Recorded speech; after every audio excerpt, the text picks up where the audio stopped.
इन्होंने विराशे श्री राधा वल्लभ लाल की जय। महाप्रभु श्री हरिवंश चंद्र जो महाराज की जय। श्री हित सेवक जो महाराज की जय। समस्त सहचरी वृंद की जय।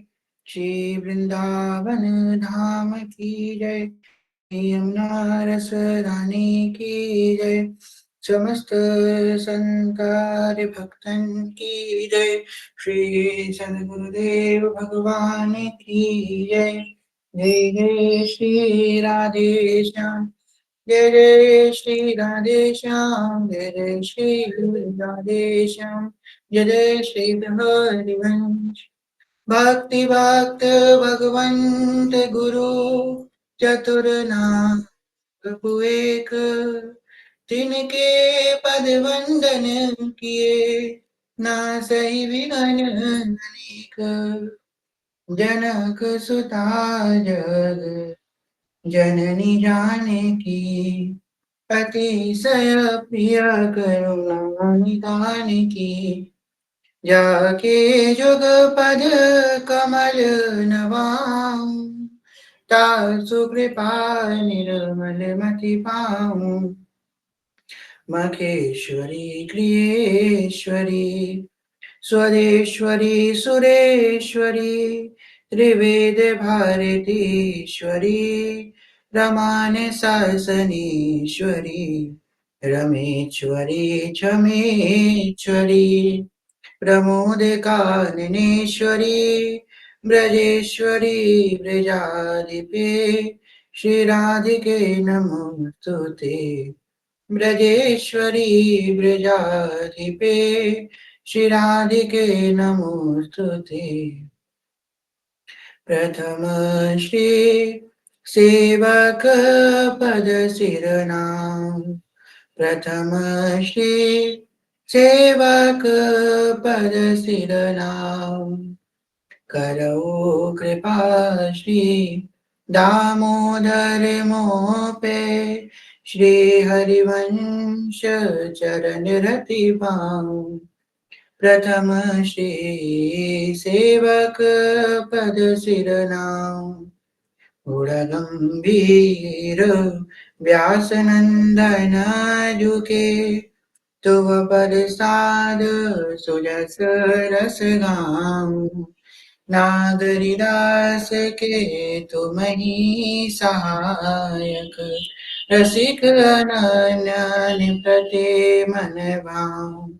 प्रथम श्री सेवक पद सिरनाम। प्रथम श्री सेवक पद सिरनाम। श्री हरिवंश श्री हरिवंश श्री हरिवंश चरण शरण। युगल सरकार के अकारण कृपा के फलस्वरूप श्री रामलाल जी कृपा के फलस्वरूप आप हम सब यहाँ पे एकत्रित हुए हैं। सेवक वाणी जी की कथा का श्रवण हेतु जो भाव कल हम सबने श्रवण किया, श्री यमुना रसरानी का सुंदर भाव और श्री हरिवंश महाप्रभु का सुंदर भाव हम सबने श्रवण किया। आज के भाव में जहाँ पे आज सुंदर ठाकुर जी का वर्णन करेंगे, सेवक जी महाराज श्री और युगल सरकार के जो मिलित स्वरूप है, श्रृंगार रस का प्रेम रस का जो स्वरूप है उसका वर्णन करेंगे। उससे पहले हम लोग थोड़ा अपने सिद्धांत को समझने का प्रयास करते हैं। देखिए, जो विदित प्रकार के भगवान जो परम ब्रह्म तत्व है, जिसमें परात्पर तत्व वेदों ने कही है, पूर्ण कही है वेदों ने जिसको, तो परात्पर तत्व तक पहुंचने के विविध मार्ग हैं। सांख्य मार्ग, ज्ञान मार्ग, योग मार्ग। उसी के बाद एक आता है वेदांत मार्ग। वेदांत मार्ग के अंतर्गत आता है भक्ति। भक्ति यद्यपि बहुत बड़ा एक विषय है, परंतु इसमें इसकी सूक्ष्मता सनातन धर्म में बहुत छोटी है। क्यों छोटी रखी गई है? क्योंकि हर कोई इतना आसानी से भगवान को प्राप्त नहीं कर सकता। अगर सब कोई भगवान का प्रेमी बन जाएगा तो भगवान का ऐश्वर्य कहाँ से रह जाएगा? इसलिए भगवान ने अपना ऐश्वर्य बनाने के लिए, अपना ऐश्वर्य स्थापित करने के लिए अपने प्रेम को हर किसी से दूर रखा। अगर हर कोई भगवान का प्रेमी बन जाएगा, हर कोई भगवान से प्रेम करने लगेगा, तो भगवान का ऐश्वर्य कहाँ रह जाएगा? इसलिए ये जो प्रेम का मार्ग है, जो वेदांत का मार्ग है, वेदांत का मार्ग भगवान ने दूर रखा थोड़ा। वेदांत को प्रकाशित किया हमारे आचार्यों ने। जो वेदांत के तत्व आचार्य बोले जाते हैं, वो श्री आदि गुरु शंकराचार्य भगवान, जिन्होंने वेदांत तत्व को स्थापित किया। उसके बाद द्वैत, अद्वैत, भेदाभेद, विशिष्ट अद्वैत, विविध प्रकार के सिद्धांत आचार्यों ने प्रकट करे। माधवाचार्य ने, शंकराचार्य जी ने, श्री रामानुजाचार्य जी ने, रामानंदाचार्य जी ने, वल्लभाचार्य जी ने, निम्बार्काचार्य जी ने, इन आचार्यों ने विधिक सिद्धांत प्रकट किए।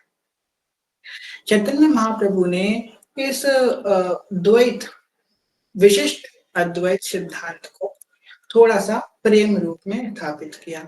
और जो हमारे रासाचार्य हुए, रसिकाचार्य, रासाचार्य, जो श्वेत हरिवंश महाप्रभु है, इनका जो सिद्धांत है, जैसे कि अब आप लोग को समझाते हैं ये द्वैत और अद्वैत क्या होता है, आप लोगों को समझना चाहिए।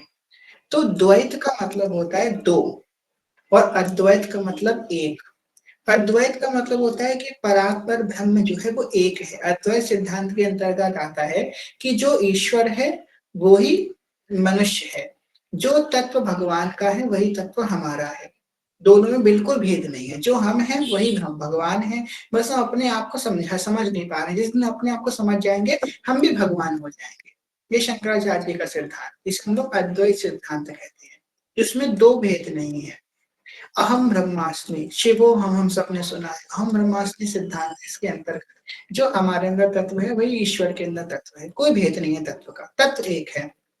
द्वैत सिद्धांत, विशिष्ट अद्वैत, उसमें क्या होगा, यद्यपि दोनों में भेद नहीं है पर फिर भी दोनों उस तरीके से एग्जीक्यूट नहीं कर सकते जो माधवाचार्य जी ने दिया। मतलब इसके अंतर्गत इस तरीके से आ जाएगा कि यद्यपि ईश्वर भी वही है और मनुष्य भी वही है, जो मनुष्य वही वही है, ईश्वर है वही वही है, दोनों में बिल्कुल भेद नहीं है। परंतु फिर भी उनके कार्यों में थोड़ा भेद है। जो कुछ मनुष्य कर सकता है वो कुछ ईश्वर नहीं कर सकते, वो सॉरी, जो कुछ ईश्वर कर सकते हैं वो कुछ मनुष्य नहीं कर सकता। फिर उसके बाद आया अद्वैत सिद्धांत, फिर उसमें आया कि भाई भगवान भी अलग हैं और जो उनका भक्त है वो अलग है, पर भक्त का परम लक्ष्य क्या है, भगवान की स्थिति को प्राप्त, भगवान के तत्व को जानना, यही भक्त का एक लक्ष्य है। भगवान, मनुष्य और भगवान अलग अलग हैं, जो भगवान है वो मनुष्य कभी नहीं बन सकता, ये अद्वैत सिद्धांत है। हमारे यहाँ जो सिद्धांत है, जो हमारी परंपरा का सिद्धांत है, वृंदावन का सिद्धांत है, उसकी चर्चा करते हैं। ये तो हमने बाहरी के सिद्धांतों की बात कर ली, वेदांत के अंतर्गत जो आते हैं। सनातन धर्म बहुत विराट है, बहुत विराट है। जितने भी सिद्धांत आप पूरी पृथ्वी में देखेंगे, कोई ना कोई सिद्धांत सनातन धर्म में से ही उत्पत्त हुआ है। अब वेदांत के अंतर्गत अगर हम इस वृंदावन सिद्धांत को देखेंगे तो इसका है प्रेमाभेद सिद्धांत। प्रेमाभेद, यहाँ पे भी अद्वैत है, यहाँ पे जो परम ब्रह्म परात्पर ब्रह्म है वो एक ही है।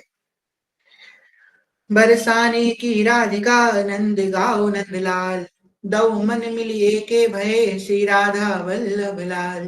तो दोनों एक ही होकर के राधा वल्लभ लाल बने, मतलब है तो परम ब्रह्म एक है, परंतु प्रेम वश, प्रेम की केली करने के हेतु वो दो रूप अपने बांटता है, वो दो रूप में प्रकट होता है। ये प्रेमाभेद सिद्धांत है। तो एक परात्पर ब्रह्म है, वो अपने आप को प्रेम के लिए, प्रेम करने के लिए अपने आप को दो रूपों में बांट लेता है, प्रेमाभेद सिद्धांत, जो एक हरिवंश महाप्रभु ने स्थापित किया। अब समझे कि कौन है हित, हित कौन है। आज की चर्चा थोड़ी कॉम्प्लेक्स होने वाली है, आप लोग अगर समझ के समझेंगे तो आप लोगों को बहुत ज्ञान प्राप्त हो जाएगा, और अगर आप लोग बस बैठे रहेंगे तो कुछ समझ में नहीं आएगा, थोड़ा प्रयास कीजिएगा समझने का, ठीक है। हित कौन है, हित के चार स्वरूप लिखे रूपलाल जी महाराज ने। चार स्वरूप है हित के। पहला स्वरूप आचार्य स्वरूप। आचार्य कैसे, हिताचार्य, जो इस भूमि पे प्रकट हुए, बाद ग्राम नामक क्षेत्र में प्रकट हुए, जिन्होंने इस राधा वल्लभ संप्रदाय को स्थापित किया, राधा वल्लभ जी की उपासना पद्धति स्थापित करी, वृंदावन को प्रकाशित किया।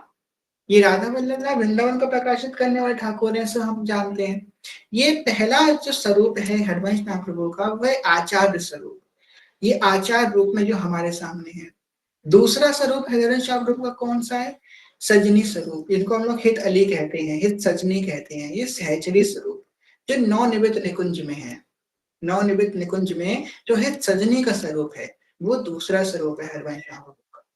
तीसरा स्वरूप कौन सा है, जो रास में है, रास में किस रूप से स्थित है? रास में श्री कृष्ण की वंशी के रूप में वहां पे विद्यमान है। वंशी के बिना रास संभव ही नहीं है। वेणुमाई बाजे बंसी बट, वेणुमाई बाजे बंसी बट। श्री हरिवंश सखी जी, राधा दासी जी, आपका कैमरा ऑन है। तो तीसरा स्वरूप जो है हरिवंश प्रभु का, वो है वंशी स्वरूप, वंशी के रूप में स्थापित है। और चौथा स्वरूप हरिवंश प्रभु का कौन सा है? चौथा स्वरूप है, अब इसको थोड़ा समझना पड़ेगा। श्री कृष्ण के प्यारे और श्री राधा के प्यारे हैं। अब देखो कैसे इसको समझेंगे। श्री कृष्ण की प्यारी कौन है? श्री राधा। और श्री राधा के प्यारे हितजू। इसी प्रकार श्री राधा के प्यारे कौन? श्याम सुंदर। और श्याम सुंदर के प्यारे कौन? हितजू। परस्पर युगल के हृदय का जो प्रेम स्वरूप है, जो तत्व, जो स्थिति युगल को प्रेमासक्त करती है, जिसकी वजह से युगल प्रेम परस्पर कर रहे हैं, उनके अंदर प्रेमासक्ति आ रही है, वो रूप ही हित है। हित कौन है? जो युगल सरकार को प्रेमासक्त करते हैं, उनके अंदर का वो प्रेम, प्रिया जी के अंदर का प्रेम, लाल जो के प्रेम, ये है हित। जो सिद्धांत विचार में तो 8 भेद कहे गए हैं, 8 स्वरूप बताए गए हैं हितजू का। उसकी कभी चर्चा और करेंगे। रूपलाल जी ने बड़ी सहजता से 4 रूप बताए हैं हरिवंश प्रभु के। पहला आचार्य रूप, दूसरा हित अली, हित सजनी रूप, तीसरा वंशी रूप, और चौथा युगल सरकार के हृदय में जो परस्पर प्रेम है, वो स्वरूप। ये है 4 स्वरूप हितजू के। ये 4 स्वरूप जो व्यक्ति समझ लेता है, वो हित जुटे इस तत्व को जानने का अधिकारी हो जाता है। अब यहाँ पे हम लोग यहाँ पे चर्चा कर रहे थे कि इनका है, हमारा जो सिद्धांत है वो है प्रेमा भेद। प्रेम के लिए वो भेद करते, प्रेम के लिए वो 2 रूप धारण करते हैं भगवान। ये हमारा प्रेमा भेद सिद्धांत है। अब इसका कहाँ पे वेदों में कहाँ पे वर्णन आएगा? तो ऋग्वेद में एक जगह वर्णन आता है, रसम प्रेमस महा, मतलब रस में ही प्रेम स्थित रहता है। रस जो है उसी में प्रेम रहता है। इसके आगे वेदों ने कुछ नहीं बोला, संकेत किया है। और संकेत एक जगह नहीं किया है, हजारों जगह संकेत किया है। वेदों ने, पुराणों ने, शास्त्रों ने हजारों जगह संकेत किया है रस का और इस प्रेम का। और पूरा संकेत क्यों नहीं कर पाए? क्यों नहीं कर पाए पूरा संकेत? क्यों? क्योंकि वेद भी सामर्थ्य नहीं है कि वो श्री जी के इस प्रेम रस का संकेत कर पाए। तभी तो ध्रुवदास जी ने लिखा, क्या लिखा? निगम ब्रह्म पर सत नहीं, जो रस सब ते दूर, कियो प्रगट हरिवंश जू, रस कन जीवन। कोई ये ना समझे कभी कि ये संप्रदाय से भावुकता का संप्रदाय है, ये मार्ग भावुकता का मार्ग है। जो भावुक जन है वो भावुकता में आकर के इस मार्ग में आ जाएं। इसमें जो है कहीं उल्लेख नहीं है शास्त्रों का। आपको हम बताते हैं, हो सकता है कोई भावुकता में आ गया हो, पर हम जैसा व्यक्ति, हम जो थे ना, हमने जीवन में कभी भी कोई चीज भावुकता में नहीं कोई फैसला लिया। हम जब किसी भी संप्रदाय में, किसी मार्ग में आए तो बहुत सोच समझ के आए। और आप इतना मेरी बात पर भरोसा कर लीजिए कि हम इस मार्ग में आए तो हम बहुत कुछ सोच समझ के, बहुत छानबीन करके आए, वरना हम इस मार्ग में नहीं आ सकते थे। उनकी कृपा तो थी, पर हमने बहुत छानबीन करी, ऐसे नहीं। क्यों? क्योंकि हम अपना पूरा जीवन जिस मार्ग को समर्पित करने जा रहे हैं, हमारा अधिकार बनता है उनके बारे में जानने का। हमारा पूरा अधिकार है उनके बारे में जाने, उस मार्ग को समझे, तब तो उसमें आएंगे। आपको पता है, हम कभी किसी के कहने सुनने पे, हमने किसी ने हमसे कही इधर इधर आ जाओ। आपको बात बताते हैं, हमारे ग्रुप में एक भैया थे, उनका नाम तो हम खैर नहीं ले सकते। तो हम पहले हरे कृष्ण महामंत्र जपते थे, तो उन्होंने हमसे बोला आप कहाँ से दीक्षा लोगे? हमने कि हम तो गौड़िय संप्रदाय दीक्षा लेंगे। तो बोले कि आप भी यहाँ से ले लो, केली कुंज से, सब लोग केली कुंज से लेने वाले। हमने कि क्यों भाई? हमने उनका विरोध किया, फिर हमने उनसे बात ही करना बंद कर दी। उन्होंने बोला कि सब लोग लेंगे तो आप भी ले लो, सही है, वहां पे से ठीक रहेगा। नहीं, हमने बहुत सोच समझ के, बहुत जान-पहचान के उसके बाद इस मार्ग में आगे बढ़े। तो इतना तो आपको बता रहे हैं कि ये बात बिल्कुल सत्य है। अगर आप लोगों के मन में कभी संशय आए कि शास्त्र पुराणों में तो कहीं नहीं लिखा है या फिर कहीं पे इसका खुल के वर्णन नहीं किया गया है, तो खुल के वर्णन सिर्फ़ और सिर्फ़ इसी वजह से नहीं हुआ है क्योंकि कोई सामर्थ्यशाली नहीं था इसका वर्णन करने का। यहाँ तक कि नाभा जी ने भी यही कही है, हरिवंश गोसाई भजन की रीत सकृत कहो जानिए। ये बात और किसी के लिए नहीं कही है नाभा जी ने। हरिवंश आप लोगों के लिए इसलिए कही है कि लाखन में कोई एक कह रहे हैं और कह रहे हैं व्यास सुवन पथ अनुसरे सोई भली पहचानी और भली हर कोई नहीं हो सकता। भली तो लाखों में करोड़ों में कोई एक व्यक्ति होता है जो इस मार्ग को समझ पाता है। ये मार्ग कोई सामान्य मार्ग नहीं है पहली बात तो। ये मार्ग कोई ऐसा नहीं है कि हर कोई इसमें आगे बढ़ सकता है, नहीं। बहुत मुश्किल मार्ग है, बहुत सरल भी है, बहुत सहज भी है। परंतु इस मार्ग में जो व्यक्ति एक बार आ जाता है, फिर वो कभी गिर नहीं सकता, कभी उसका कोई लगता है बात तो बिल्कुल सत्य है। तो बढ़ते हैं आज की चर्चा की तरफ। यहाँ पे तीसरे पद में सेवक जी वर्णन कर रहे हैं। सुधर सुंदर सुमत सर्वज्ञ संतत सहज सदा सदन सदन सुन कुंज सुख पुंज बरसत सौरभ सरस सुवन चैन संजत सैन सचूरंग हर्षत केली बिसत आनंद रसद बेली बरत निज जाम ठेली निगम मग पग सुबग खेल कुबर बरवाम। यहाँ पे केली का वर्णन किया गया है। केली जहाँ भी शब्द आता है, जहाँ भी केली का आपको मतलब है 84 जी में या किसी भी बारे में, केली का मतलब होता है प्रिया प्रीतम के परस्पर प्रेम की वृद्धि। कोई भी ऐसी केस से प्रिया प्रीतम के परस्पर प्रेम की वृद्धि हुई, सब लोग केली बोलते हैं। यहाँ पे कुंज सुख पुंज, कुंज वो सुख का पुंज है। पुंज मतलब कि पूंजी जहां से सुख प्रकट होता है। कुंज सुख का पुंज क्यों है? क्यों? क्योंकि ये जो लताएं पताएं हैं, जो वृक्ष पल्लव है ना, लता पता वृक्ष पल्लव, ये इन्होंने बहुत सहस्त्रों कल्पों तक तपस्या करी है, तब जाके श्री जी के वृंदावन में वृक्ष बने हैं, एक लता पल्लव बने हैं, तब जाके श्री जी के सेवा में उपस्थित हुए हैं। तपस्या से तो श्री जी प्रसन्न है ही और ये इनको सुख देते हैं। ये तत्सुख भाव से जब श्री जी चलती हैं तो लताएं झुक जाती हैं। पुष्प जो फूल जो बेल होती है वो पुष्प अपने आप छोड़ देती है। अब श्री जी जिस मार्ग से निकलने वाली होती हैं तो सहचरियों को पुष्प बिछाने नहीं पड़ते हैं। तो लताएं होती है वो अपने आप पुष्प छोड़ देती हैं श्री जी के लिए मार्ग में कि लाटे जी यहाँ से निकलेंगी तो उनके चरणों में कोमल कोमल पुष्प पे ऊपर वो चले, उनके चरणों में कहीं लग ना जाए। इस भाव से वो पुष्प अपने आप छोड़ देते हैं। मतलब निकुंज में इतना तत्सुख का स्थिति है, तत्सुख की अवस्था की इतनी चरम अवस्था है निकुंज में कि सहचरी तो है ही, वस्तुतः वहां के लता पता और पल्लव भी श्री जी के सुख की चेष्टा कर रहे हैं। लता पता और पल्लव भी श्री जी के सुख के लिए सोच रहे हैं। आगे कह रहे हैं कि जुगल में चतुर शिरोमणि है। जो चतुर शिरोमणि का यहाँ पे तात्पर्य क्या वर्णन किया गया है, जो चतुर शिरोमणि है वो कौन है? वो लालजू है। इनको चतुर शिरोमणि बोला गया है। चतुर है, लालजू बहुत चतुर है और बहुत भोले भी हैं, दोनों ही हैं। लालजू लालजू सर्वगुण संपन्न है ना, इसलिए यहाँ पे उनको चतुर बोला गया है। बहुत चतुर शिरोमणि हमारे ठाकुर जी। सुंदर है, शोभा शोभामयी मति वाले हैं और सर्वज्ञ हैं और संगीत में और श्रृंगार रस की सारी कलाओं के ज्ञाता है। संगीत और श्रृंगार रस की सर्वत्र कलाओं के ज्ञाता है ठाकुर जी। श्रृंगार रस का मतलब होता है कि प्रेम रस से एक स्टेप जो छोटा जो रस होता है, पहले श्रृंगार रस उसके बाद प्रेम रस आता है। तो श्रृंगार रस का मतलब होता है रूप लावण्य को देख करके उसी में खो जाना। सेवा अनेकों प्रकार की होती है। सेवा सिर्फ यही नहीं होती है कि आप भगवान की जो है जो आप विग्रह सेवा कर रहे हैं उसी को सेवा बोलते हैं, नहीं। भगवान के सुख की चेष्टा भी सेवा होती है।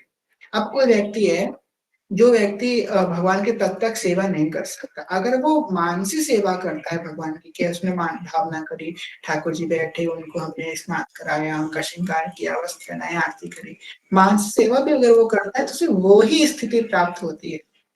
हमने कभी फल की बात करी नहीं करेंगे, फल तो प्राप्त होता ही होता है पर स्थिति भी वही प्राप्त होती है। तो स्थिति जो होती है साधक की, जो सेवा प्रत्यक्ष कर रहा है वही स्थिति मानसिक सेवा वाले साधक को, बिल्कुल भेद नहीं है दोनों स्थिति में। इसलिए हमको हमेशा सेवा में रहना चाहिए। मन से हम हमेशा सेवा में रहें। प्रकट रूप में थोड़े समय की सेवा होती है ना? मन से हम हमेशा श्री जी की सेवा में रहें। जब हमारा मन करे, हम जब गए तो गोस्वामी जी से हमने उन्होंने हमसे खुद ही कही कि हम लोग वृंदावन में कैसे रह सकते हैं हर समय। कभी हम बैठे हैं, कभी हम जो है पढ़ाई कर रहे हैं या फिर कुछ भी कार्य कर रहे हैं, कार्य क्षेत्र में लगे हुए हैं, तो हमारा मन कहाँ पहुँच जाए? सेवा कुंज में पहुँच जाए। हम सेवा कुंज में सोनी कर रहे हैं, निधिवन जी में सोनी कर रहे हैं, श्री जी के राधा वल्लभ जी मंदिर में पुष्प सजा रहे हैं, रंगोली बना रहे हैं। हम कोई भी एक सेवा ले लें और हमारी सेवा वो चलती रहे, हम उस सेवा में थोड़ा तत्पर रहें। इस भाव से अगर हम रहेंगे ना तो हमारा हर एक कार्य सेवा बन जाए। हम तक एक क्षण के लिए भगवान से दूर हैं ही। माया क्या प्रभाव कर पाएगी? जो भगवान के संग में है, जिस भगवान के नित्य संग रह रहा है, उसमें माया प्रभाव कर सकती है। कोई बेकार प्रभाव कर सकता है, कोई विपत्ति उसके ऊपर आ सकती है। जिसकी संपत्ति श्यामा श्याम है, सुख संपत्ति दंपति तो जिनके, जिनकी दंपत्ति ही संपत्ति है, उनको विपत्ति कैसे आ सकती है? ये नवयुगल दंपत्ति ही हमारी संपत्ति है। हमारे पास क्या है? बस हमारी संपत्ति कौन है? मेरे तो आधार राधा वल्लभ के चरनार वृंद, मेरे मस्तक के सिंगार राधा वल्लभ के चरनार वृंद। ठाकुर जी के चरनार वृंद, उनके रूप माधुरी ही हमारी सेवा है। अब एक और सेवा होती है ठाकुर जी का दर्शन करना। हम अगर ठाकुर जी का दर्शन करें, उनके रूप का, उनको श्रृंगार करके हमारे लिए खड़े हुए हैं, उनके उस लावण्य का अगर हम दर्शन करें तो वो भी एक बहुत बड़ी सेवा में आता है। हम भगवान का दर्शन करें, वो भी एक बहुत बड़ी सेवा। अब दर्शन कैसे करना है हमको? उनमें खो के दर्शन करना है। जब हम दर्शन कर रहे हैं भगवान के, तो हमको बिल्कुल भी सुध ना हो, किसी की सुध ना हो। अरे जल्दी जल्दी चलो, घर पहुंचना है, 10 मिनट हो गए, 5 मिनट हो गए, या बगल वाली आंटी क्या कर रही है, पीछे क्या हो रहा है, आगे क्या हो रहा है, कुछ नहीं। हमको कुछ मतलब नहीं होना चाहिए। थोड़े समय के लिए भगवान में ही खो जाए, थोड़े समय के लिए।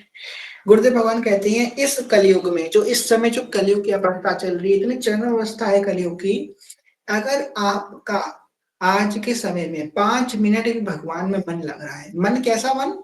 जिस समय ऐसा हो आपकी स्थिति कि आपको जो है बिल्कुल भी और कुछ भी एक क्षण, एक सेकंड भी मन में ना आए, सिर्फ ठाकुर जी। अगर ये पूरे दिन में 5 मिनट भी अगर ऐसा हो रहा है, तो बहुत कुछ पा लिया आपने। अगर पूरे दिन में 5 मिनट भी आपकी ऐसी स्थिति हो रही है कि मुझे सिर्फ 5 मिनट के लिए सिर्फ भगवान की सुध रही है और कुछ सुध ना रहा है, अपनी सुध ना रही, अपने देह की सुध नहीं रही, अपने आत्म भाव की सुध नहीं रही, तो क्या होगा? तो हमने बहुत कुछ पा लिया। जैसे कि हम कभी सड़क में जा रहे हैं, आप अगर स्त्री शरीर है या पुरुष शरीर है, किसी ने पुकारा ओ लड़की, आप पीछे मुड़ के देखेंगे। क्यों? क्योंकि आपने आपको लड़की मानते हैं। लड़की मानते क्या है? हम लड़की हैं। ये हम शुरू से जानते हैं, जब से हमारा जन्म हुआ हम लड़की हैं या हम लड़के हैं, ये बात हम शुरू से जानते हैं।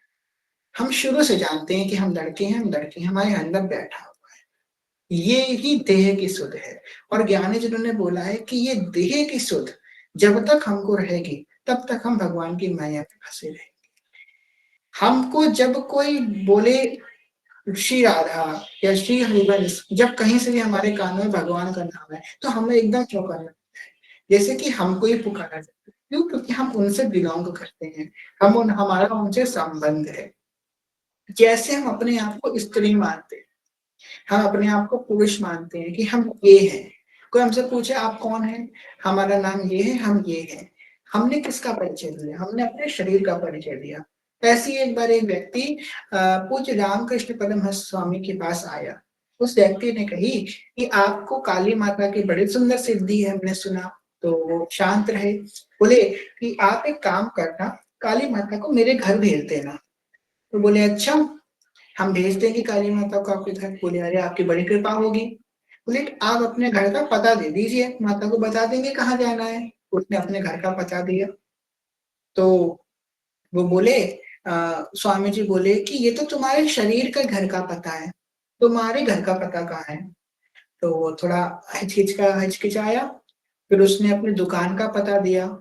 तो वो बोले कि अरे ये तो तुम्हारी दुकान का पता है, वो तो तुम्हारे घर का पता है, तुम्हारा पता कहाँ है?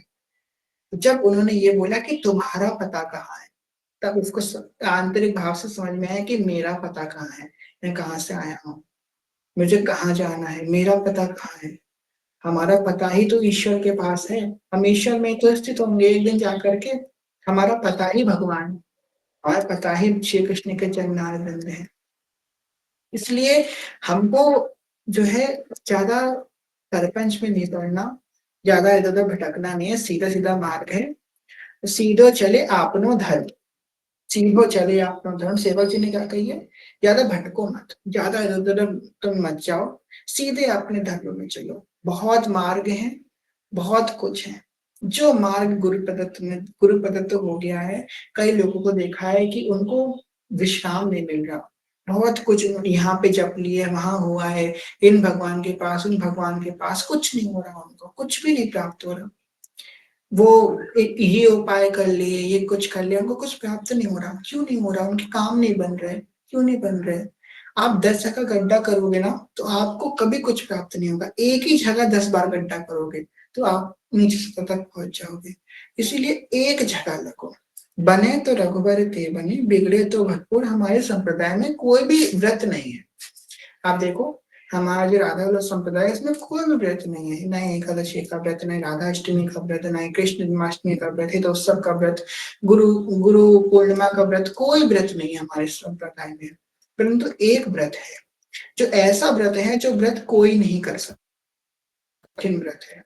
सांसारिक व्रत तो हम लोग कर लेंगे, आलू टमाटर खा करके, मखाना खा करके, कुट्टू की पकौड़ी खा करके व्रत कर लेंगे, या निर्जला भी रख लेंगे, वो भी आसान है।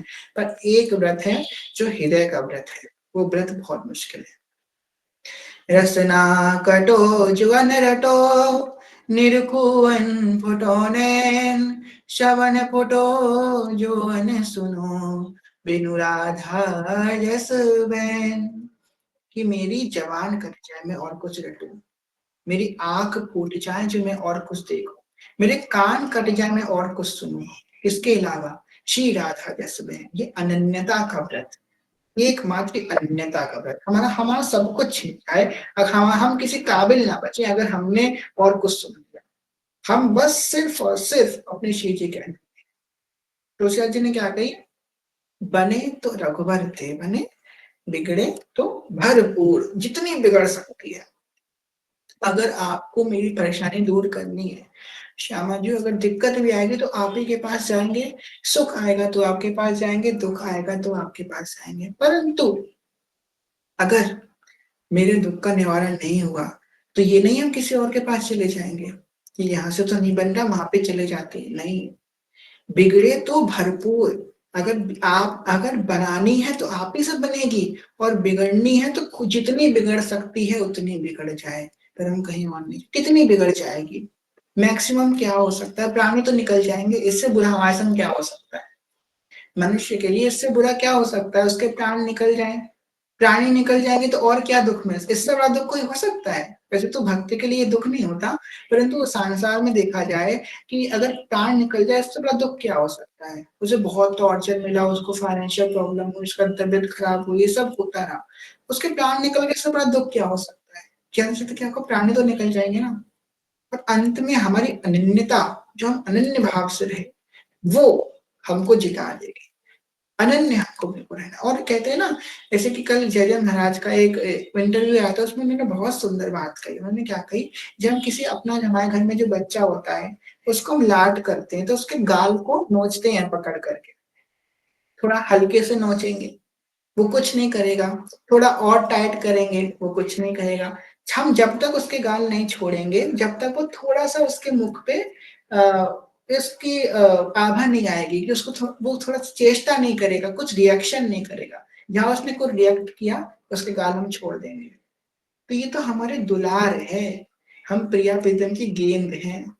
सिर्फ भगवान की गेंद है, वो जैसा हमारे संग खेल रहे हैं, परंतु वो कभी इतनी परीक्षा नहीं लेंगे। और राधा रानी के दौरान तो परीक्षा होती ही नहीं है। अभी तो आप लोगों ने देखी नहीं है परीक्षा क्या होती है। हम लोगों ने कभी देखी ही नहीं है परीक्षा होती क्या है। कभी भक्तों का चरित्र पढ़िए, हरिदास ठाकुर के संग जो परीक्षा हुई वो होती है परीक्षा। कोड़े पढ़ रहे हैं, पर मुख से यही निकल रहा है, हरे कृष्णा कृष्णा कृष्णा हरे हरे, हरे हरे राम, राम राम हरे हरे। जो कोड़े मार रहे हैं, इतनी तेज कोड़े पड़ रहे हैं कि खाल उपट आ रही है। कोड़े पड़े शरीर पे और कोड़ा जो वापिस निकला तो खाल को लेकर के निकला। इतनी तेज कोड़े पड़ रहे हैं और क्या कह रहे हैं, हे ठाकुर जी जो मुझे मार रहे हैं इनको कुछ मत करना, जो मुझ पे अत्याचार कर रहे हैं, ये जल्लाद मुझे मार रहा है ना, हे ठाकुर जी इसको कुछ मत करना। क्योंकि वो जानते हैं जिसने भगवान के भक्त के ऊपर आँच करी भगवान को छोड़ते नहीं, इसलिए प्रार्थना करें ठाकुर जी इसको कुछ मत करना। और मुख से नाम नहीं छूट रहा है, ये होती है परीक्षा। परीक्षा तो द्रौपदी जी की हुई, कैसे अंत समय बिल्कुल भगवान आए, गजेंद्र की हुई। ये हमारे श्री जी के दरबार में कभी सुना है किसी का परीक्षा हुई? हम लोगों ने तो परीक्षा का मुँह भी नहीं देखा है। हम लोग बिल्कुल और बिल्कुल समझ लो प्रतिकूलता तो थोड़ी-सी आती है। हम लोग एक बात बताओ, हम लोग कहाँ पे रह रहे हैं? किस देश में रह रहे हैं? हम लोग रह रहे हैं, हमारा जो पृथ्वी है इसको बोला गया है दुखालय शाश्वतम। इसमें दुःख आना कोई बहुत बड़ी बात नहीं है। हाय हमें दुःख आ गया, क्योंकि भाई दुखालय ही है। यहाँ पे आपको सुख कैसे मिल जाएगा? और सोचो अभी हम सुख में हैं कि सिर्फ़ और सिर्फ़ उनकी कृपा से है, वरना तो हमको हर समय दुःख में होना चाहिए। हम दुखालय में रह रहे हैं, हमको तो हर समय दुःख में डूबा रहना चाहिए। पर सुख क्यों हो रहा है? उनकी कृपा है, वो हमको सँभाले हुए हैं। करहि सदा तिनके रखवाली, जित बालक राखे महतारी। कैसे रखवाली करते हैं भगवान? जैसे बालक की महतारी उसकी रक्षा करती है, माँ रक्षा करती है, ऐसे भगवान हमारी रक्षा करते हैं। आज हमको सुख मिल रहा है, सिर्फ भगवान को ऐसा सुख मिल रहा है। थोड़ा-सा दुःख आता है हमारे जीवन में, हल्का-सा बिल्कुल दुःख टच होगा और वैसे ही हम जो है एकदम विद्रोह करने लगेंगे, हाय मेरे जीवन में दुःख आ गया। भाई दुखालय में तो दुःख ही आएगा, इसलिए दुःख को थोड़ा झेल लो, निकल चलो भगवान के लोक में।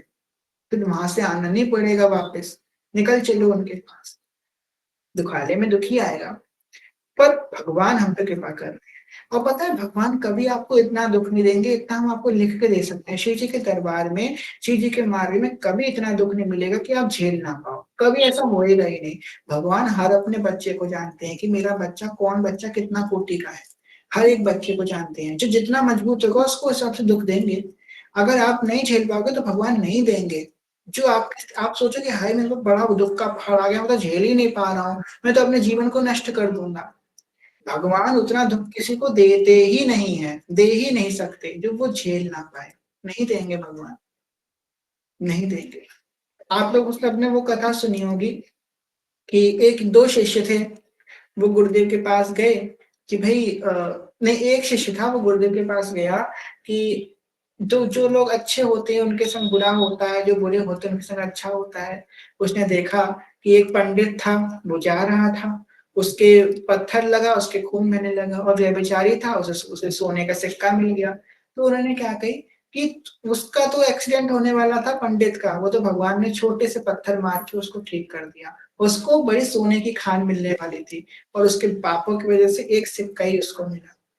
भगवान बहुत छोटे में काटते हैं, हम लोग को पता नहीं चलता है। हम लोग को तो बस वही दुःख दिख रहा है, हम लोग को तो बस वही प्रतिकूलता दिख रही है, पर भगवान बहुत छोटे में उसको काट देते हैं। और भगवान से भी ज़्यादा महान होते हैं भगवान के भक्त। भगवान के भक्त पता क्या होते हैं?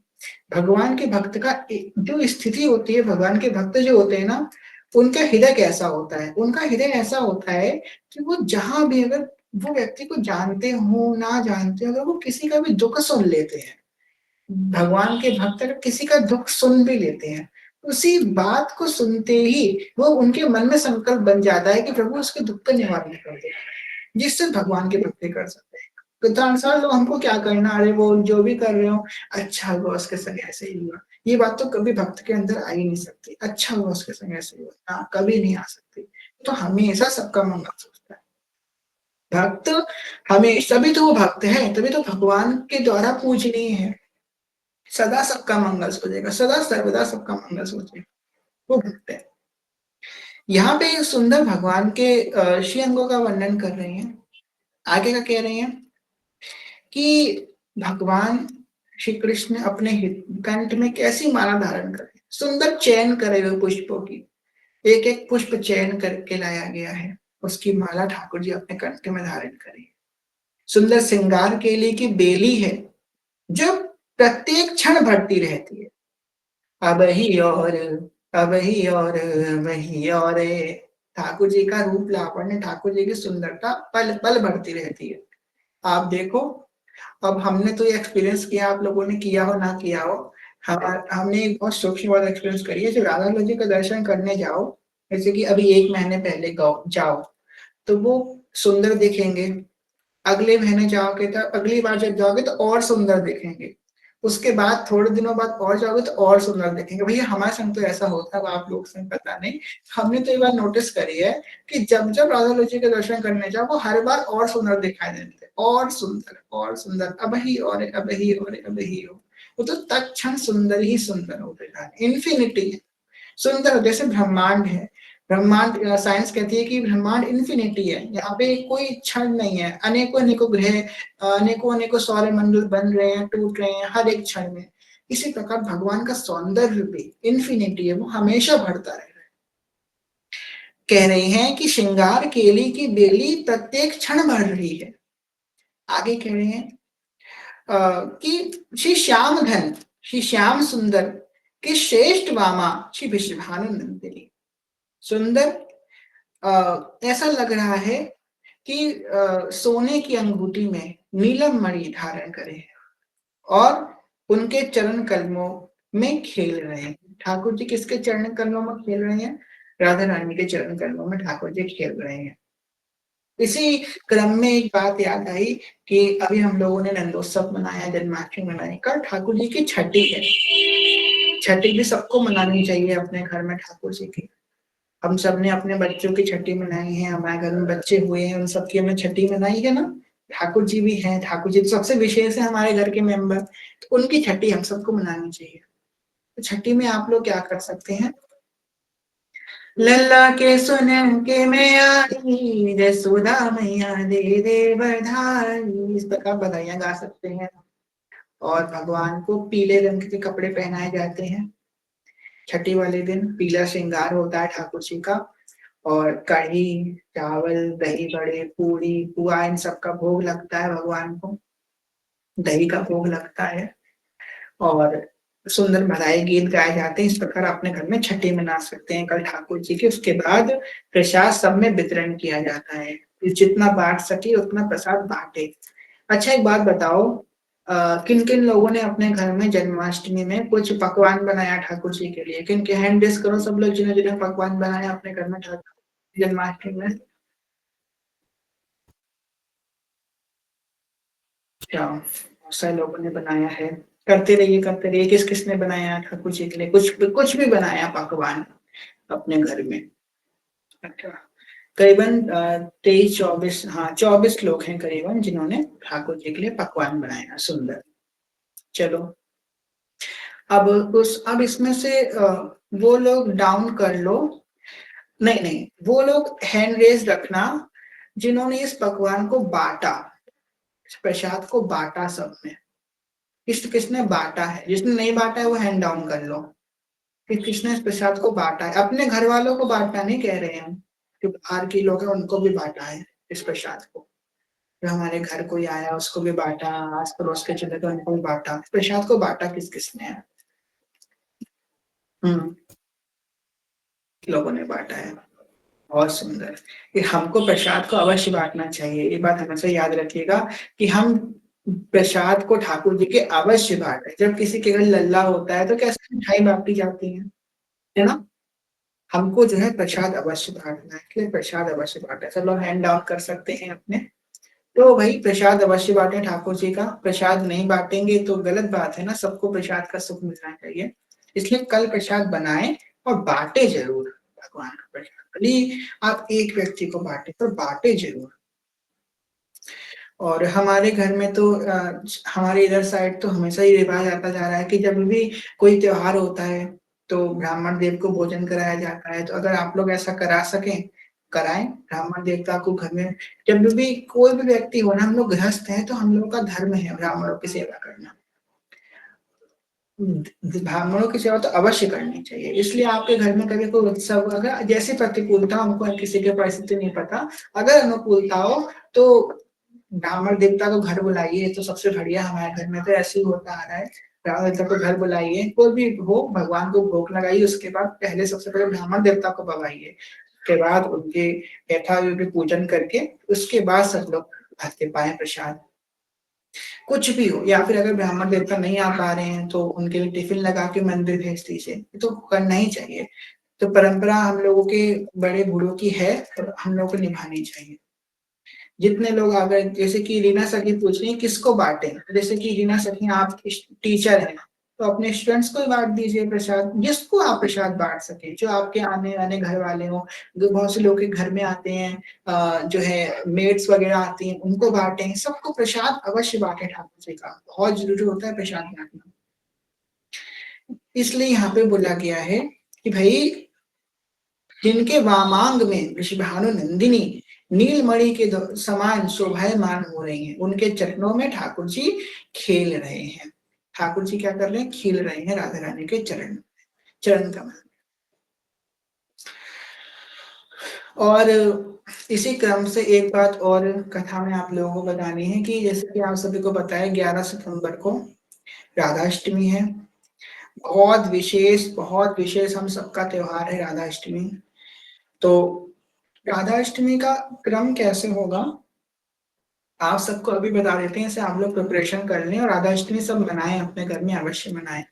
सबसे विशेष क्वेश्चन जो बहुत नॉर्मल क्वेश्चन होता है कि भई हमारे घर में राधा रानी की अष्टमी विग्रह नहीं है, तो हम कैसे राधाष्टमी मनाएँगे? तो आपके ठाकुर जी हैं ना, ठाकुर जी में राधा रानी का भाव कर लीजिए। और हमारे जो घर में ठाकुर जी आज आपने दर्शन करे होंगे कभी न कभी ग्रुप में हम फ़ोटो डालते हैं, तो हमारे ठाकुर जी का तो नाम है श्रीहित किशोरी कन्हैया। उनका नाम ही किशोरी कन्हैया है, क्योंकि उनके अंदर श्री जी भी है, उनके अंदर लाल जी भी है। जब हमारे लाल जी का भाव होता है, तो वो लाल जी बन जाते हैं, जब हमारे श्री जी का भाव होता है, तो वो श्री जी बन जाते हैं। तो ठाकुर जी में ही आप श्री जी का भाव करें। सुबह-सुबह क्या होता है मंगला आरती होती है भगवान की। तो मंगला आरती ऐसे तो 5 बजे होती है, पर राधाष्टमी को मंगला आरती 7 बजे होती है। 7 बजे होगी, सुबह भगवान के साढ़े 4 बजे पट खुल जाएँगे, ठीक? साढ़े 4 बजे पट खुलने के बाद भगवान का होगा अभिषेक। मतलब कि दूध, दही, घी, शहद जल या फिर आपके पास फलों का रस हो, तो उससे अभिषेक अवश्य कीजिए। फलों का रस होता है, उससे अभिषेक कीजिए, शक्कर से इस भगवान का अभिषेक होगा। अभिषेक के बाद संग-संग में बधाई गाने आपके घर में कोई गाने वाला ना हो तो फ़ोन पे लगा लीजिएगा राधा अष्टमी की बधाई। उसके करते-करते भगवान का अभिषेक होगा। अभिषेक के बाद जो भी पंचामृत हो वो सब लोग पा लीजिएगा। अभिषेक करते समय भगवान को गले में माला पहनाई जाती है। किसकी? पंचमेवा की माला पहनाई जाती है। तो भी 5 तरीके की मेवा ले लीजिएगा। जैसे कि बादाम हो गए, काजू हो गए, मखाना, किशमिश हो गई, खजूर हो गए, इस प्रकार कोई भी 5 मेवा लेकर के भगवान के आप खिसक लीजिएगा सुई धागा से और एक माला बना लीजिएगा। पंचमेवा की माला वो भगवान को पहना करके फिर भगवान का अभिषेक होता है। महाभिषेक हो जाएगा फिर भगवान को श्रृंगार करके जो है 7 बजे भगवान की मंगला आरती होगी। मंगला आरती के बाद फिर भगवान का अभिषेक होगा, सॉरी मंगला आरती 7 बजे होगी, उसके बाद भगवान का अभिषेक और भगवान फिर श्रृंगार आरती के दर्शन देंगे, फिर भोग लगेगा। भोग में आप सबसे हमारे श्री जी को बड़ी प्रिय है अरबी की सब्जी। अरबी की सब लोग ज़रूर अवश्य बनाएँ, अरबी की सब्जी तो श्री जी को अत्यंत प्रिय है। अरबी की सब्जी बनाएँ, खीर पूरी बनाएँ श्री जी के लिए। शिवजी को भोग लगाएँ, उसके बाद विशेष उत्सव अब प्रारंभ होगा। अब जब शिव जी की पट बंद हो जाएँगे 12 बजे, तब होगी तीज, जिसे हम लोग तीज उत्सव बोलते हैं। तीज कैसे बनेगी? तो 1 लोटे में या 1 गिलास में थोड़ा-सा दूध लीजिए, ठीक? थोड़ा-सा दूध कहीं पे लिख लीजिए आपको अगर दिक्कत हो तो।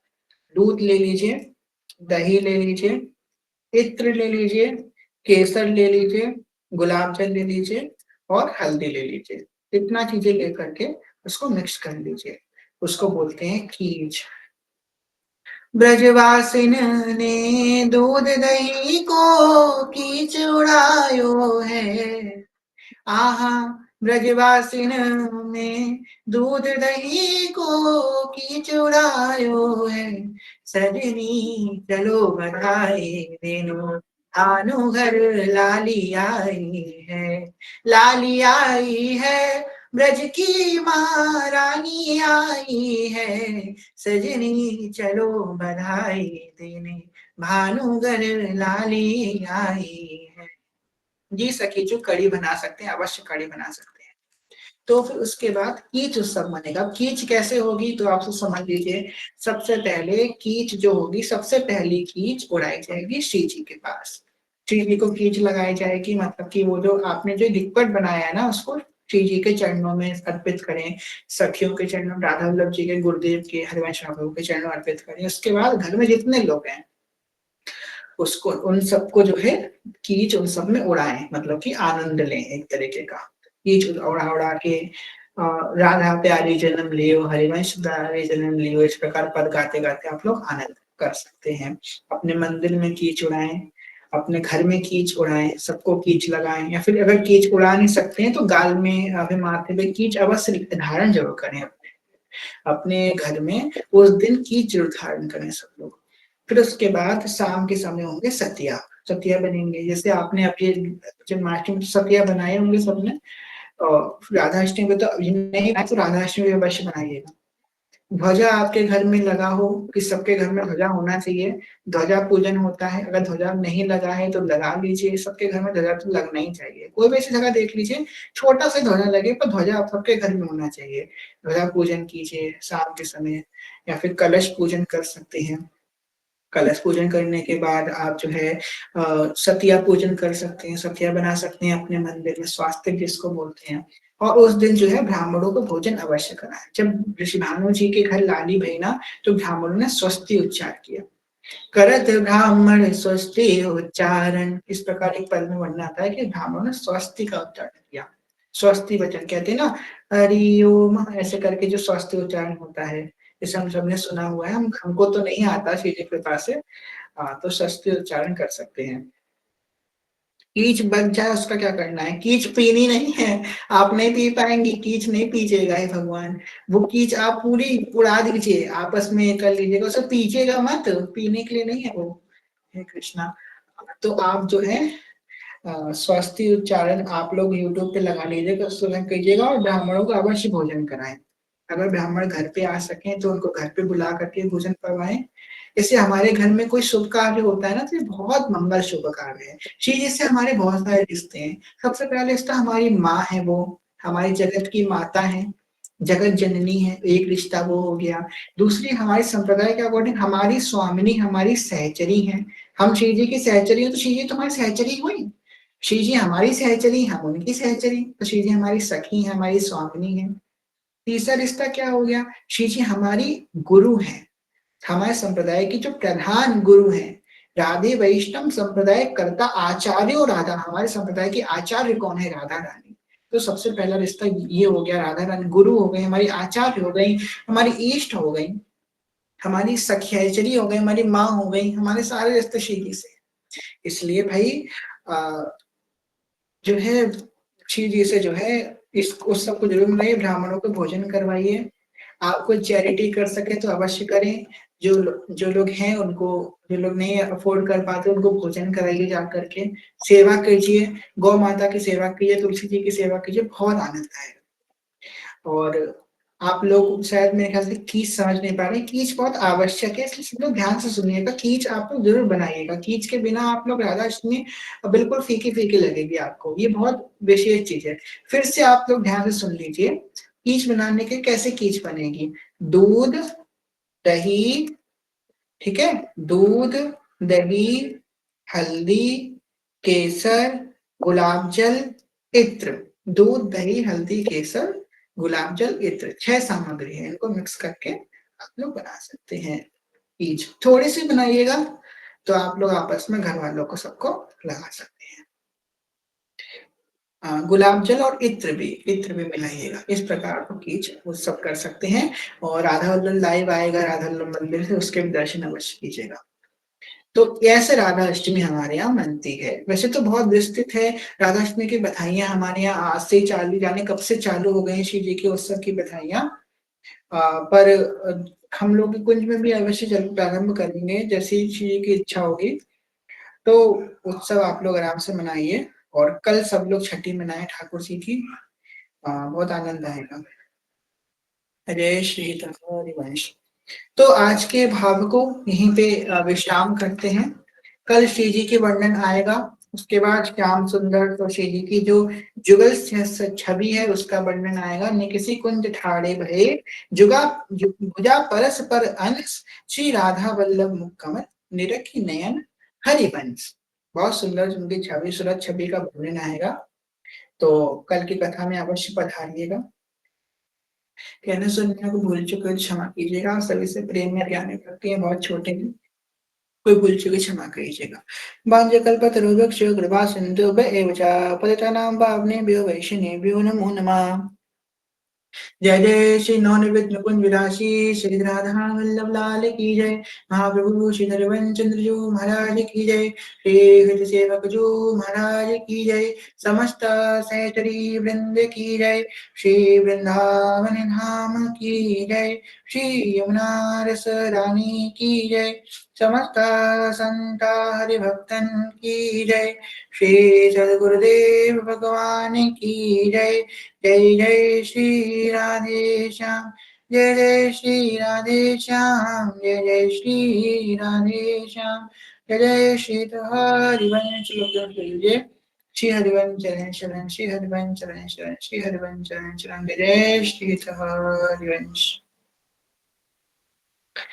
तो आज कथा विश्राम हुई। आप लोगों का जो प्रश्न था उसका निवारण हो गया। कशी जी की छठी और कल ठाकुर जी की छठी और फिर श्री जी का प्राकट्य महोत्सव। किसी का कोई प्रश्न हो तो ले सकते हैं, वरना आप श्री जी को शयन करा दें। श्री हरिवंश, श्री हरिवंश।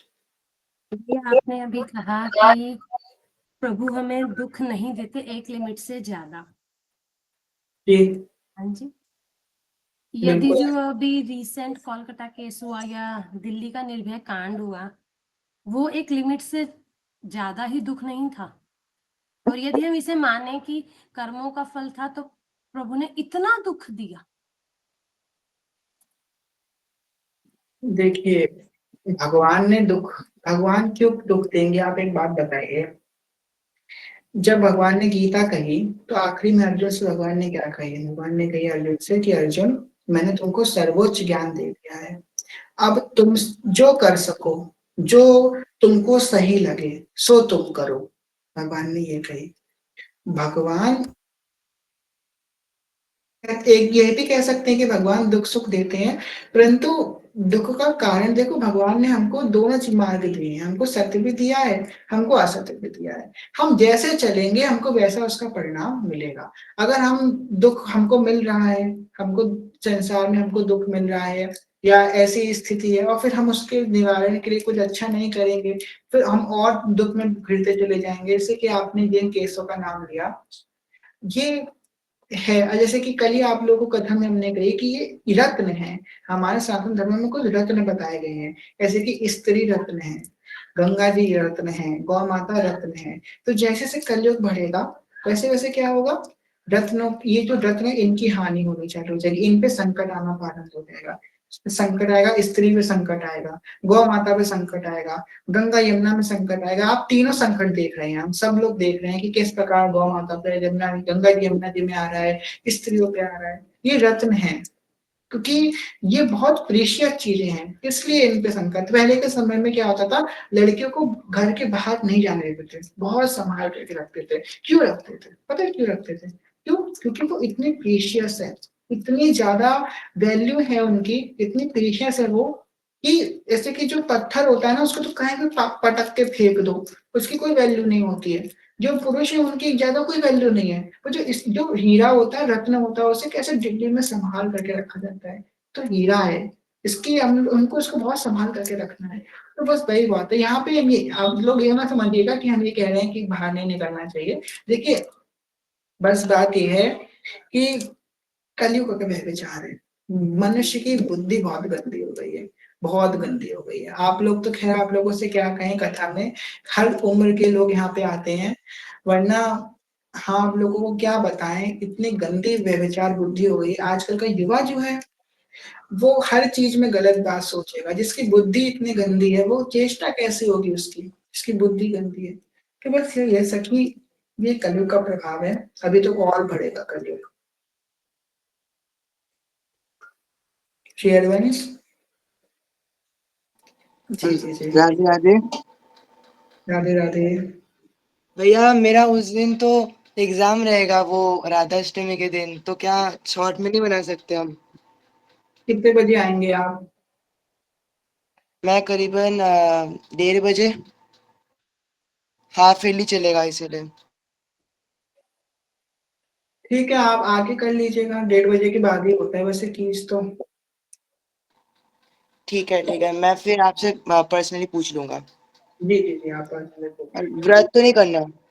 नहीं, व्रत नहीं है अपने यहाँ, कोई व्रत नहीं। ठीक है। राधे राधे। राधे, राधे। भैया मन को कंट्रोल कैसे करें? मन पर लगाम कैसे पाएँ? मन को काबू में कैसे पूर्ण रूप से करें? पूर्ण रूप से काबू तो नहीं होने वाला। देखो, देखो अब बहुत सुंदर बात यहाँ पे समझाने जा रहे हैं, सब लोग ध्यान से सुनिएगा। मन जो है ना, 2 मार्ग हैं मन को काबू करने के। एक है विरक्ति का मार्ग, एक अनुरक्ति का मार्ग। विरक्ति का मार्ग तो सब कोई जानता है कि भोगों का त्याग छोड़ दो, सारे प्रकार का लोभ, मोह सबको त्याग कर दो, सबका त्याग कर दो, तो मन अपने आप काबू में आ जाएगा। और एक अनुरक्ति का भी मार्ग है, जो मार्ग बहुत सहज है, इसको कोई प्रकाशित नहीं कर पाया, सिर्फ हरिवंश बाबू ने प्रकाशित किया इसको। ये प्रेम का मार्ग है। अब जो व्यक्ति को इच्छा नहीं होगी जीवन में, उसकी सारी इच्छाएं मर चुकी हैं, वो प्रेम रस के पान की इच्छा रखेगा? क्या उसके मन में कभी ये इच्छा होगी कि श्री कृष्ण प्रकट हों, श्री कृष्ण हमारा आलिंगन करें, हमको श्री जी के चरणों की सेवा प्राप्त हो? उसके मन में कभी ये भाव आएगा? क्यों? क्योंकि वो हर प्रकार के बंधन से मुक्त हो चुका है। इसलिए विरक्ति भी आवश्यक है, पर इतनी विरक्ति भी हमको नहीं करनी जो विरक्ति हमको भगवान से दूर कर दे। ज्ञान आवश्यक है, पर इतना भी ज्ञान नहीं करना कि भगवान को आप दूर कर दें। कई लोगों को हमने देखा, खैर हम किसी के संप्रदाय या किसी की उपासना, सबकी आचार्य परंपरा है, किसी से हम कुछ कहने, पर पहले हम भी वो करते थे। हम ये नहीं कह रहे हमने कभी किया नहीं, पहले हम भी वो करते थे, पर आज वो चीज देखकर ऐसा लग रहा है, हे भगवान ये क्या हो रहा है? जैसे कि श्री जी की जैसे कि जन्माष्टमी का व्रत किया, अब भाई कह दी कि 12 बजे आपको अन्न नहीं खाना है, सुबह अन्न खाना है, 12 बजे फल खाने हैं। अब हमने ठाकुर जी को पंजीरी का भोग लगाया है। अब ठाकुर जी को भोग लगाने का तो पंजीरी हम फ्रिज में रख दें कि नहीं नहीं भाई अभी मेरा व्रत चल रहा है, कल खाएंगे। हमको तो भाई हमारे घर में तो ठेस पहुंचती है, नहीं भाई हम ऐसा नहीं कर सकते। भले हमारा व्रत गया तेल लेने, हम पहले ठाकुर जी के प्रसाद का अनादर नहीं कर सकते। सर्वसु महाप्रसाद, ये हमारे महाप्रभु जी का सिद्धांत है। महाप्रसाद की बड़ी महिमा बताई गई है। दूसरी बात कि भाई अ, हम अगर व्रत हैं तो भगवान को भी भोग नहीं लगाएंगे। हम तो क्या, हम हमारा जब पारण होगा तभी भगवान जी को भोग लगा देंगे। तो भाई तुम्हारा व्रत है, भगवान का व्रत थोड़ी ना है। इसलिए कुछ सिद्धांत हैं, हम खैर हम बोलना नहीं चाहेंगे उसके बारे में विस्तार से। बस यही बोलेंगे, अब तो हमको इतना खराब लगता है, पहले हम खुद ही ऐसा करते थे, पर अब हम दूसरों को देखते हैं, हमें लगता है ये भगवान ये क्या कर रहे हैं। तो मन को पूर्ण रूप से वश में करने का बस यही साधन है कि उसको अनुरक्ति कर दो। विरक्ति देखो हम लोग नहीं कर सकते, ये हमारा मार्ग नहीं है। हमारे महाप्रभु जी भी गृहस्थ संत हैं, हमारा मार्ग नहीं है ज्यादा विरक्ति का। विरक्ति नहीं कर पाओगे भाई, विरक्ति के लिए तुमको एक स्थिति चाहिए। लोग कहते हैं ना हम एकांत में भजन करेंगे, एकांत तुमको कहाँ एकांत मिलेगा भाई? तुम हमको बताओ। तुम घर में माला करने, तुम घर छोड़ के चले जाओगे, रहोगे तो तुम घर ही में, घर में माला करोगे, माता जी ने आवाज दे दी, पिताजी ने आवाज दे दी, जा रहे तो माला करने बैठे, तो तुम्हें एकांत मिल रहा है। एक सबसे बड़ा एकांत छीन करने वाला मोबाइल तुम्हारे पास बैठा है। ऐसा व्यक्ति तुम्हारे पास है मोबाइल के रूप में, तो कि भाई तुम्हारा सारा एकांत भाई छमन कर लेगा, सारे एकांत का विनाश कर देगा मोबाइल तुम्हारा। और क्या कह रहे हैं कि भाई तुम कहाँ एकांत कर पाओगे? एकांत का मतलब होता है ज़मीन पे सोना, एक दिनचर्या का पालन, किसी से बोलना-चालना नहीं। 2 दिन घर में नहीं बोलोगे तो सब तुमसे बोलना चालू कर देंगे। क्या हो गया? बोल नहीं रहे हो, जाने फलाना-फलानी चीज़ें। इसलिए भाई हम लोगों के बस का नहीं है ये एकांत, ये विरक्ति हम लोग नहीं कर पाएँगे। और इस बात को बुरी मत मानो, कोई मेरी बात को बुरा मत सुनना, अरे ये तो एकांत की निंदा कर रहे हो। जिनको ऐसा लग रहा हो वो आप खुद करके देख लो भाई, नहीं कर पाओगे, नहीं कर पाओगे। घर में नहीं हो सकता एकांत। एकांत होता है तो वो एक अलग स्थिति में होता है, घर में एकांत वो संभव ही नहीं है। इतने लोगों के बीच आप एकांत का मतलब ही होता है जहाँ हम अकेले हों, इतने लोगों के बीच कैसे एकांत करोगे? इसलिए हमको विरक्ति नहीं, अनुरक्ति करनी है। अनुरक्ति का मतलब क्या हुआ? प्रेम करना। ठाकुर जी प्रेममय हैं, प्रेममय उनका स्वरूप है। उनसे हमने प्रेम कर लिया तो हमें और कुछ अच्छा ही नहीं लगेगा। ठाकुर जी का रूप से हमको प्रेम हो गया, उनका सौंदर्य से प्रेम हो गया, तो हमको और कुछ अच्छा ही नहीं लगेगा। जब कुछ अच्छा ही नहीं लगेगा तो उसमें फँसेंगे कहाँ से?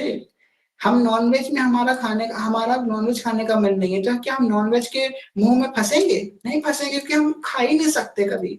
हमको वो अच्छी नहीं लगती। इसी प्रकार हम भोगों में फँस ही नहीं सकते अगर हमको ठाकुर जी पसंद आ गए तो।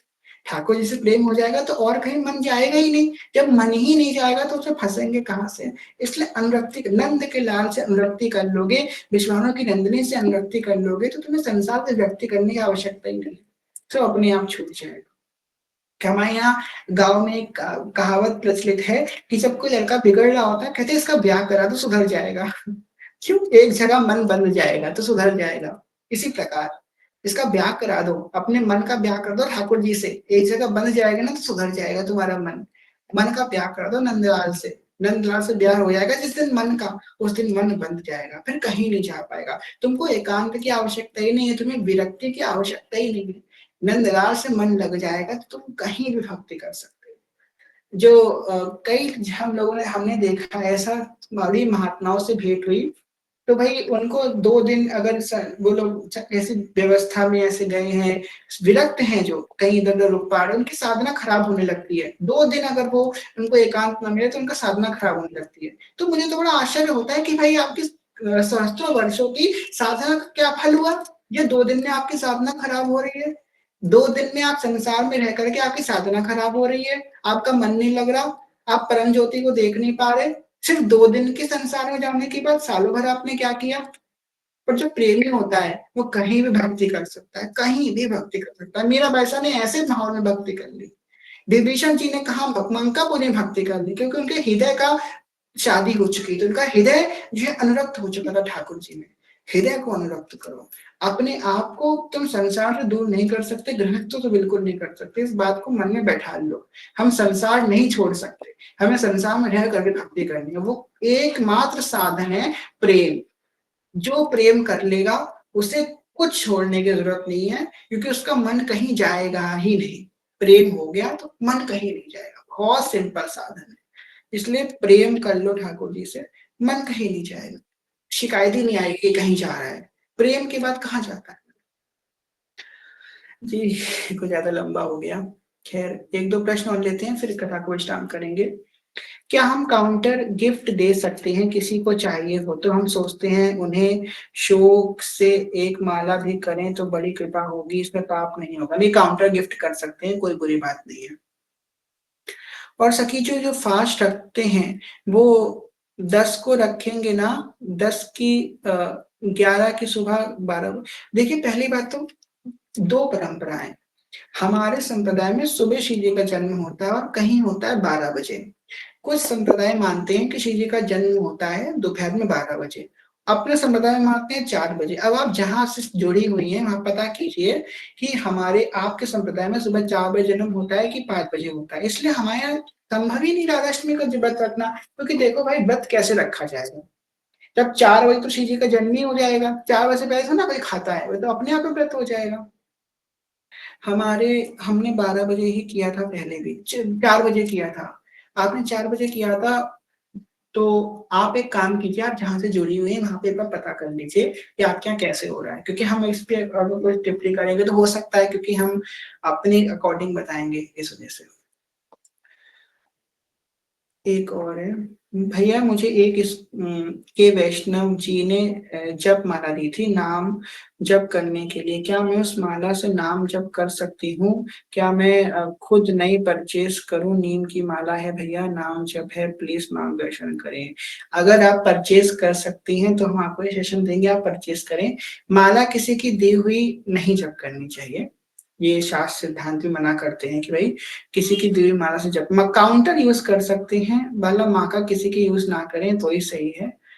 अ, बाकी आपके जैसे गुरुदेव की आज्ञा हो, माला नहीं यूज भैया करनी। कंठी माला, कंठी माला भी किसी की यूज नहीं करनी चाहिए। पर मैंने खरीदी थी वो मायापुर इस्कॉन से, मुझे एक जन ने दिया था, पहना दिया था अंकल ने। जी जी, तो ठीक है। ओ ठीक है। जी, अपने द्वारा खरीद कर ही पहने। अगर आप नहीं खरीद सकती हैं तो तब तक उस माला से करें, जब श्री जी व्यवस्था कर दें तो आप अपने लिए लीजिएगा।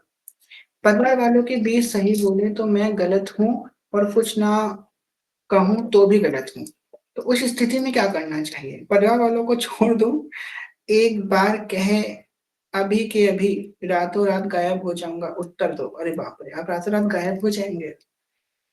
कहाँ चले जाएंगे आप? मंगल ग्रह पर चले जाएंगे भैया। कुछ परिवार वालों के बीच सही बोलो तो भी गलत हूँ, कुछ ना कहूँ तो भी गलत हूँ, तो आप गलत बोल दीजिए। सही बोल रहे हो तो गलत हो, कुछ नहीं बोल रहे हो तो भी गलत हो, गलत बोल लो भाई। हाँ हाँ मम्मी, आपसे अच्छा कोई नहीं, आप बहुत अच्छी हो, आपने जीवन में बहुत स्ट्रगल किया है, मैं आपके दर्द को समझता हूँ, बोल दिया कभी कभी ये बात है। हाँ पिताजी आप बहुत अच्छे, आप बहुत आदर्श हो, आप मेरे आदर्श हो। हाँ बहन तुम बहुत अच्छी हो, हाँ भाई तुम बहुत अच्छे हो। झूठ बोल दो, वो खुश हो जाएंगे, किसी का हृदय रख लोगे क्या चला जाएगा तुम्हारा? झूठ बोल दो। सच बोल रहे हो तो उनको दिक्कत है, कुछ नहीं बोल रहे हो तो दिक्कत है, झूठ बोल दो भाई। आपके झूठ से किसी के हृदय में मुस्कान आ जाएगी तो अच्छी बात है ना। झूठ बोल दो, आप एक काम करो। अ, सखी जो हम तो बस यही कहना चाहते हैं, दूसरों के भजन की माला से नहीं करना चाहिए। जी बिल्कुल, माला किसी की माला नहीं लेनी चाहिए, इसलिए आप जो है झूठ ही बोल दो भैया। आप अगर सच बोल रहे हो तो दिक्कत हो रही है, नहीं बोल रहे हो तो दिक्कत, तो झूठ बोल दो कि आप बहुत अच्छे हो। आपको आपका क्या चला जाएगा? चीजें तो जानती हैं, बोल दो ना झूठ, क्या चला जाएगा? आपकी अनुकूलता भी आ जाएगी, आपको मंगल ग्रह पे जाना भी नहीं पड़ेगा। आपके परिवार वाले भी खुश हो जाएंगे, इसलिए आप झूठ ही बोल दो। भैया कंठी माला धारण करने के नियम बता दीजिए प्लीज। ठीक है, ये आखिरी क्वेश्चन लेंगे, इसका श्री जी को विश्राम कराएंगे। नियम कंठी माला धारण करने के, कंठी माला धारण करने के 4 नियम है, जो प्रभुपाद जी ने बताए हैं। 4 नियम का जो पालन करेगा कंठी माला धारण कर सकता है। और पालन करेगा इन द सेंस, अभी पालन कर रहा था, पालन कर रहा है और आगे पालन करेगा, वो आगे पालन करेगा, दृढ़ निश्चय जिसके मन में होगा वही कंटिन्यू धारण करे, वरना ना धारण करे। ये 4 नियम पालन करने पड़ेंगे, चाहे तुम्हारी जितनी भी परिस्थिति बुरी हो जाए, ये 4 नियम तुम नहीं तोड़ सकते, चाहे तुम मर भी क्यों ना जाओ, फिर भी तुम 4 नियम ये नहीं तोड़ सकते, तभी कंटिन्यू धारण करनी पड़ेगी। पहला नियम, कभी भी कोई नशा नहीं करोगे। पहला नियम, चाहे तुम मर जाओ तब भी नशा नहीं करोगे। दूसरा, कभी कोई जुआ नहीं खेलेंगे। हम चाहे फाइनेंशियल क्राइसिस से कुछ भी हो जाए, पर जुआ कभी नहीं खेलना। तीसरा, कभी हम मांस भक्षण नहीं करेंगे, नॉन वेज कभी नहीं खाएंगे, चाहे भूखे मर जाए, आइलैंड में पहुंच जाए, भूखे मर जाए तो भी नॉन वेज नहीं खाना है। चौथा, कभी अवैध संबंध नहीं बनाएंगे, सिर्फ अपनी जो इससे आपका पानी ग्रहण हुआ है उसको छोड़ के किसी के संग भी हमको अवैध संबंध नहीं बनाना। ये 4 अगर हम नियम का पालन करते हैं तो हम कंठी माला पहनने के अधिकारी हैं, तुलसी जी के माला धारण कर सकते हैं। ये बता दीजिए, कॉफी और चाय नहीं पी सकते क्या? देखिए, कॉफी चाय पीना क्यों मना किया गया, आप मेरी बात समझिए। कॉफी चाय पीना इसलिए मना किया गया क्योंकि लोगों को एडिक्शन होता है। कई लोगों को हमने सुना है कि भाई शेरवंश, मेरी आवाज आ रही है आप लोगों को? हाँ जी आ रही है। जी जी जी, एक मिनट, यहाँ पे क्या कह रहे हैं। चाय कॉफी इसलिए मना करती है क्योंकि भाई कई लोगों को हमने देखा है, चाय नहीं पी, कॉफी नहीं पी तो उनका सर भारी हो रहा है, उनकी तबीयत खराब हो रही है, तो ये एडिक्शन है। अगर आपको इस कोटि का एडिक्शन है ना तो बिल्कुल त्याग दो। बिल्कुल मत पियो। हमको किसी चीज़ का एडिक्शन नहीं हो, मतलब आप वो नशा ही कर रहे हो, वो भी नशे की श्रेणी में आएगा अगर आपको इस प्रकार का एडिक्शन है। अब हमारे संप्रदाय में, हमारे मार्ग में ऐसे गुरुजनों की आज्ञा नहीं है कि त्याज्य है, ऐसा त्याज्य की आज्ञा नहीं है, पर हाँ, ज़रूरत नहीं है तो मत पियो। अगर आपको ऐसे कोई ऐसी आप ठंडी जगह रह रहे हो या फिर ऐसी कोई परिस्थिति है, कोई दिक्कत हो रही है, तो हाँ, महीने 2 महीने में 1 बार पी ली, 3 महीने में कभी कहीं गए तो पी ली, कोई बात नहीं है, ऐसे चल जाता है। पर हाँ, इतनी त्याज्य नहीं है। पर एडिक्शन है अगर आपको, आप रह नहीं पाते हो, तो अभी इसी क्षण त्याग दो बिना कुछ सोचे समझे। अगर आप रह नहीं पाते चाय कॉफ़ी के बिना, तो वो ज़हर है आपके लिए, वो आपके लिए नशा ही है, ये समझ लो। अगर आप चाय कॉफ़ी के बिना रह नहीं सकते हो, तो वो नशा ही है, उसको त्याग दो। वो ये उसको चाय मत समझो, वो आपके लिए नशा ही है। अ, तुलसी माला जी। भैया आपने गुरुदेव के क्यों नहीं बताया? क्या गुरुदेव की बात आप क्या कहना चाह रही हैं? भैया प्याज लहसुन भी नहीं खाना होता है भैया। प्याज लहसुन खाना ऐसा कहीं नहीं लिखा है शास्त्रों में कि आपको प्याज लहसुन जो है नहीं छोड़ना पड़ेगा तभी आपको माला धारण कर सकते हैं। भक्ति सिद्धांत में जो षडगोस्वामी स्वामी वर्णन करते हैं कि प्याज लहसुन आप छोड़ जरूरी नहीं है आप छोड़ें तो आप कंठे में धारण करें, ऐसा जरूरी नहीं है। आप प्याज लहसुन खा के भी कंठे में धारण कर सकते हैं, पर वो स्थिति, अब वो परिस्थिति कैसी आएगी उसको समझिए सब लोग। परिस्थिति ऐसी से आपके घर में बड़ी विषम परिस्थिति है, प्याज लहसुन आप नहीं छोड़ सकते, आप छोड़ ही नहीं सकते, ऐसी स्थिति आपके घर की है, विद्रोह हो जाएगा।